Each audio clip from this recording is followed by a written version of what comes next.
জুলাইয়ের ছাত্র জনতার আন্দোলন দমনে নানা তৎপরতা চালায় স্বৈরাচার আওয়ামী লীগ সরকার। এমনকি আন্দোলনের সময় শিক্ষার্থীদের লক্ষ্য করে মারণাস্ত্র ব্যবহার করে প্রশাসন। তবে সাবেক প্রধানমন্ত্রী শেখ হাসিনা ভারতে পালানোর পর একে একে ফাঁস হচ্ছে তার সব অপকর্ম। এবার আদালতে তার গোপন অপারেশনের পর্দা ফাঁস করেন সাবেক আইজিপি চৌধুরী আব্দুল্লাহ আল মামুন।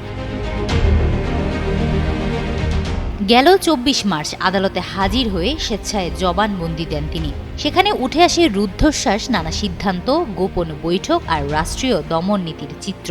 মামুন তার জবানবন্দিতে বলেন, আন্দোলন দমনে মারণাস্ত্র ব্যবহার এবং আন্দোলন প্রবণ এলাকায় ব্লক রেইডের সিদ্ধান্ত হয় রাজনৈতিকভাবে। সে সময় সাবেক স্বরাষ্ট্রমন্ত্রী আসাদুজ্জামান খান কামাল জানান যে শেখ হাসিনার নির্দেশনার পরিপ্রেক্ষিতে আন্দোলন দমন করার জন্য লেথাল উইপেন ব্যবহারের সিদ্ধান্ত হয়। আর এটা ওইটা না, কাপড় ধোয়ার একটাই সলিউশন, চাকা অনেক। এ সময় অতিরিক্ত ডিআইজি প্রলয় জোয়ারদারও উপস্থিত ছিলেন। সাবেক ডিএমপি কমিশনার হাবিবুর রহমান ও সাবেক ডিবি প্রধান হারুনুর রশিদ লেথাল উইপেন ব্যবহারে অতি উৎসাহী ছিলেন। এরপর 18 জুলাই ডিএমপি কমিশনার হাবিবুর রহমান প্রকাশ্যে চাইনিজ রাইফেল ব্যবহার করে গুলি করার নির্দেশ দেন।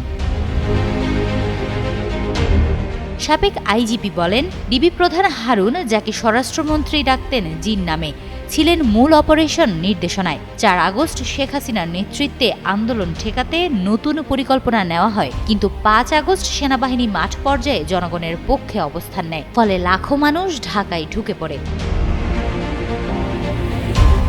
সবচেয়ে গুরুতর অংশে মামুন বলেন, গণভবন থেকেই র্যাবকে গুম ও ক্রসফায়ারের নির্দেশ দেওয়া হতো। এসব অপারেশন চালাতো টিএফআই সেল ও র্যাব গোয়েন্দা বিভাগ। অভিযুক্ত আলেপ ও মহিউদ্দিন ফারুকী এসব কাজে কুখ্যাত ছিলেন। দুপুর 12:30 থেকে 1টার মধ্যে তিনি নিশ্চিত হন সরকার টিকবে না। তিনি আরও জানান, 2018 সালের নির্বাচনে রাতের ভোট পরিকল্পনার পরামর্শও এসেছিল তৎকালীন আইজিপি জাবেদ পাটোয়ারির পক্ষ থেকে। এমন দাবি তুলে এক বিস্ফোরক রাজনৈতিক বাস্তবতার দিকে আঙুল তুলেছেন মামুন। হিমাতুল জান্নাত, যুগান্তর নিউজ।